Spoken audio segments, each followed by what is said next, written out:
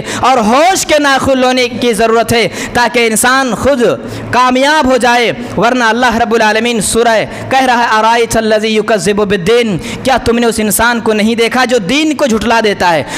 دین کے کچھ احکامات کو جھٹلا دیتا ہے، اور اس کے بعد کیا کرتا ہے؟ یدعو الیتیم، یتیموں کو دھکے مارتا ہے، یتیموں کی قدر نہیں کرتا، نہ یتیموں کو کھانا کھلاتا ہے۔ تو فویل للمصلین، بربادی ہے ایسے نمازی، یعنی ایسے نمازی تو ہیں، بہت سے نمازی ہیں، نمازیں تو پڑھتے ہیں لوگوں، لیکن اس کے بعد جو دنیاوی معاملات ہیں لوگوں کے ساتھ، وہ معاملات صحیح نہیں ہیں، کہیں یتیموں کی قدر نہیں کرتے، تو کہیں بڑکپن کے شکار بنے بیٹھے ہیں، تو کہیں اللہ رب العالمین کے کوئی احکام ہیں وہ غلط چل رہا ہے، اس احکام کے مطابق، اس احکام اپنے کو خود کو نہیں بدلتا، وہ شریعت کو بدلنے کی کوشش کرتا ہے۔ تو وہی کہتا ارائیت الذی یکذب بالدین، کیا تم نے اس انسان کو نہیں دیکھا جو دین کو بدلنے کی کوشش کرتا ہے، دین کو بدلنے کی جرأت کر رہا ہے، لیکن خود کو بدلنے کی کوشش نہیں کر رہا ہے؟ تو ایسا نہ ہو کہ پھر آخر میں کہے کہ بربادی ہے ایسے نمازی، کوئی فائدہ نہیں۔ اور اللہ رب العالمین سورہ توبہ کے اندر کہہ رہا ہے، اللہ رب العالمین سورہ توبہ کے اندر فرما رہا ہے کہ اجعلتم سقایت الحاج وعمارت المسجد الحرام، کہ کیا تم لوگ حاجی کو پانی پلانے والے اور مسجد حرام بنانے والے کو اس طرح بنا دیتے ہو، اس کے مقابلے میں کھڑا کرتے ہو کمن آمن باللہ والیوم الآخر، یعنی اگر کوئی مسجدیں بھی بناتا ہے، حاجیوں کو پانی بھی پلاتا ہے، اور مسجد حرام اللہ رب العالمین نے قرآن کریم کے اندر کہا ہے کہ اجعلتم سقایت الحاج وعمارت المسجد الحرام، سورہ توبہ کے اندر اللہ کہہ رہا ہے کہ کیا تم لوگ جو حاجی کو پانی پلا رہے تھے اس زمانے میں، اور مسجد حرام کو بنا رہے تھے، وہ شریک تھے، کیا تم لوگ اس انسان کو اس کے مقابلے میں کھڑا کرتے جو اللہ اور آخرت پر ایمان رکھتے ہو؟ مطلب یہ ہے لوگوں کہ اس وقت جو ابو جہل تھا وہ سماج سیوا بڑی اچھی طرح کرتا تھا، حاجیوں کو ستو پلایا کرتا تھا، غریب بیوہ عورتوں کو وہ کپڑے ہزار کپڑے دیا کرتا تھا۔ کون؟ ابو جہل۔ وہ بہت اچھے کام کیا کرتا تھا، مگر اللہ رب العالمین پر وہ ایمان نہیں رکھتا تھا۔ تو وہی کہا کہ مسجدیں بھی بنا لو، حاجیوں کو تم پانی بھی پلاؤ، ستو بھی پلاؤ، اس کے باوجود تم دنیا کے سارے کام کر لو، مگر جہاں تمہارے توحید میں خلل پڑے گی، تمہارے عقیدے میں بگاڑ آئے گی، تو یہ جو مسجدیں بنانا، کعبہ بنانا، مسجد حرام بنانا، مسجد نبوی بنانا، اور دنیا کے بڑے بڑے رہبر بن جاؤ، کوئی فائدہ دینے والے نہیں ہے اگر تمہارے عقیدے میں خلل پڑ جائے۔ اسی لیے کہا گیا تھا کہ جب بھی اللہ اور اس کے رسول کی بات آئے اپنے سر کو جھکا لو اور کہو آمنا وصدقنا، کہ ہم نے اس کی ایمان لایا اور ہم اس کی تصدیق کی۔ جب قرآن آ جائے، حدیث آ جائے، وہاں اپنی آواز کو بلند نہیں کرنا چاہیے، جہاں قرآن آئے، حدیث آئے، وہاں اپنے سر کو اونچا نہیں کرنا چاہیے، بلکہ بات آ گئی جھک گئے۔ جب اللہ کے رسول کی وفات ہوئی تھی تو کہہ رہے تھے وہ نبی کی وفات نہیں ہو سکتے، نبی نہیں مر سکتے، نبی کا انتقال ہو ہی نہیں سکتا۔ حضرت عمر تلوار لے کر کے گھوم رہے تھے کہ اگر کوئی بھی انسان کو یہ کہہ دے کہ محمد الرسول اللہ انتقال کر گئے تو میں آج اس کے سر کو اس کے تن سے جدا کر دوں گا۔ وہ بالکل نبی کی وفات کی وجہ سے وہ بہت پریشان ہو گئے کہ نبی مر ہی نہیں سکتے، مگر جب حضرت ابو بکر نے قرآن لا کر کے کھول کر کے دکھایا کہ محمد الرسول اللہ، کہ اے نبی آپ بھی رسول ہے، آپ کو بھی موت آئے گی، جس طرح آپ سے پہلے رسولوں کو موت آئی اسی طرح آپ بھی مرنے والے ہیں۔ جب حضرت عمر کو وہ قرآن کی آیت کھول کر کے دکھائی گئی تو اپنے تلوار کو زمین پر رکھ کر اپنے سر کو نیچا کر لیا، اور صحابہ کرام کہنے لگے ہمیں ایسا معلوم ہوا کہ گویا ابھی ابھی یہ آیت نازل ہوئی، جبکہ وہ آیتیں نبی کے زمانے میں صحابہ کرام پڑھا کرتے تھے، سنا کرتے تھے، مگر وہ وقتی طور پر گویا بھول بیٹھے، یا نبی کی وفات کی وجہ سے ان کے ذہن میں یہ بات گردش کرنے لگی کہ نبی کیسے اس دنیا سے انتقال کر سکتے ہیں، اتنے بہتر انسان، اتنا بہتر رہبر، لیڈر یہ اس دنیا سے کیسے جا سکتے ہیں۔ مگر جب قرآن کھول کر دکھائے تو عمر جیسا انسان، عمر جیسے صحابی رسول اپنے سر کو جھکا لیے۔ اسی لیے ہمیں اہل الحدیث ہونے کا درس جو سکھایا گیا کہ اہل الحدیث کا مطلب ہوتا ہے حدیث والا، قرآن والا۔ جب قرآن و حدیث آ جائے تو اپنی گردن کو جھکا لیا جائے، جب قرآن و حدیث آئے تو اپنی بات کو بند کر کے قرآن و حدیث کی بات پر چلا جائے۔ اسی لیے لوگوں، ان تمام چیزوں کا خلاصہ کلام یہ ہے کہ ہمیں چاہیے جو اللہ رب العالمین نے مسلمان ہمیں بنایا ہے، ایمان کی دولت دی ہے ہم لوگوں کو، اور جو سکون اللہ رب العالمین نے ہمیں دیا ہے، اس سکون کے اس وقت قدر کریں، اس کا لحاظ رکھیں، اس کا پاس رکھیں، اس کی قدر کریں، تاکہ انسان اس دنیاوی زندگی میں بھی کامیاب ہو سکے اور آخرت میں بھی وہ جنت جیسی نعمتوں سے مالا مال ہو سکے۔ اسی لیے ورنہ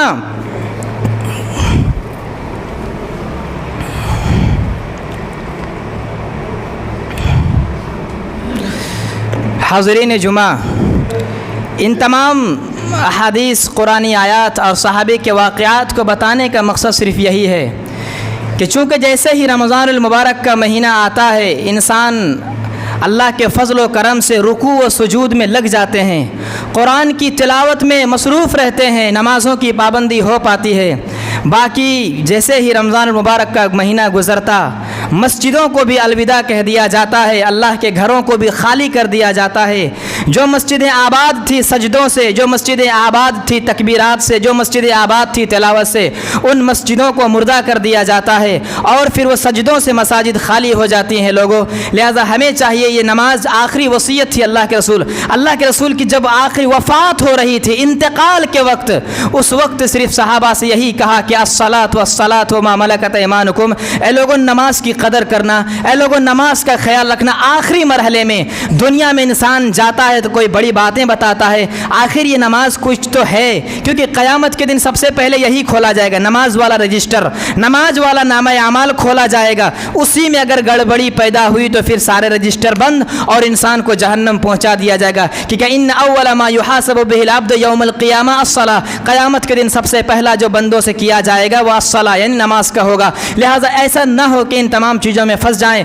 اور یہ رمضان المبارک کے مہینے کے لیے اللہ رب العالمین، اللہ کے نبی جناب محمد رسول اللہ نے، چونکہ یہ شوال کا مہینہ ہے، کون سا مہینہ؟ شوال کا مہینہ۔ اللہ کے رسول نے کہا من صام رمضان، جو رمضان کے روزہ رکھتا ہے، ثم اتبعہ، پھر اس کے بعد ستم من الشوال، شوال کے 6 روزے رکھتا ہے، جو رمضان کا روزہ رکھتا ہے پھر اس کے بعد شوال کے 6 روزے رکھتا ہے، کانا کا صیام الدہر، گویا کہ وہ پورے سال روزہ رکھتا ہے۔ 6 دن کا روزہ گنتی میں 6 ہے لیکن ثواب میں پورے سال کا ہے۔ لہٰذا ہمیں اگر اللہ نے اگر نہ رکھے تو ایسا نہیں کہ ہم بہت بڑا حرام کام کر رہے ہیں، لیکن قیامت کے دن لوگ ایک ایک نیکی کے لیے ترسیں گے۔ ایسے ایسے لوگ رہیں گے کہ دونوں کی طرف پلہ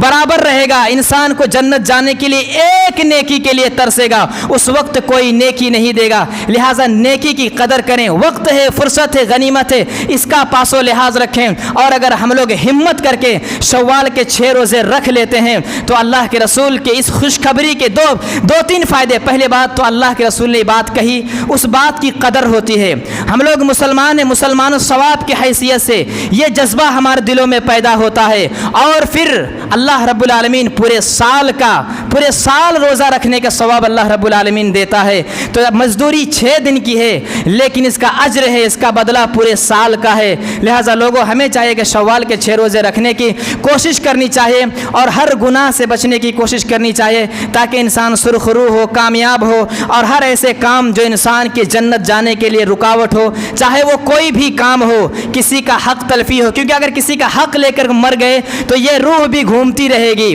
کیونکہ اللہ کے رسول جس کا قرضہ تھا اس کا نماز جنازہ نہیں پڑھایا کرتے تھے، لہذا ان جیسے معاملات میں بھی ہمیں ہوش کے ناخن لینے کی ضرورت ہے۔ اسی طریقے سے جھوٹ جیسی چیزوں سے، چونکہ رمضان المبارک کا مہینہ میں نے کہا ٹریننگ کا مہینہ گزر چکا، ابھی تمام طرح سے یعنی ہر طرح سے گناہ سے بچنے کی کوشش کرنی چاہیے، اور جو بھی چھوٹی بڑی نیک کام ہو ان میں بڑھ چڑھ کر حصہ لینے کی کوشش کرنی چاہیے۔ پتہ نہیں کون سی نیکی رب العالمین کی بارگاہ میں قبولیت کا درجہ دے دے اور انسان کامیاب ہو جائے۔ آخر میں اللہ رب العالمین سے دعا ہے کہ بار الہ ہم تمام مسلمانوں کے مولا جو بھوکا پیاسا رمضان المبارک کے روزے رکھے ان روزوں کو قبولیت کا درجہ دے، جو نمازیں پڑھیں اللہ تو نمازوں کو قبول فرما لے۔ بار الہ ہمیں شوال کے 6 روزے رکھنے کی توفیق عطا فرما، اور ہر ایسے گناہ جو جنت جانے سے روک دے مولا ایسے گناہ سے ہمیں مشرق و مغرب جیسی دوری بنائے رکھے۔ آمین۔ تقبل یا رب العالمین۔ قوموا للصلاۃ۔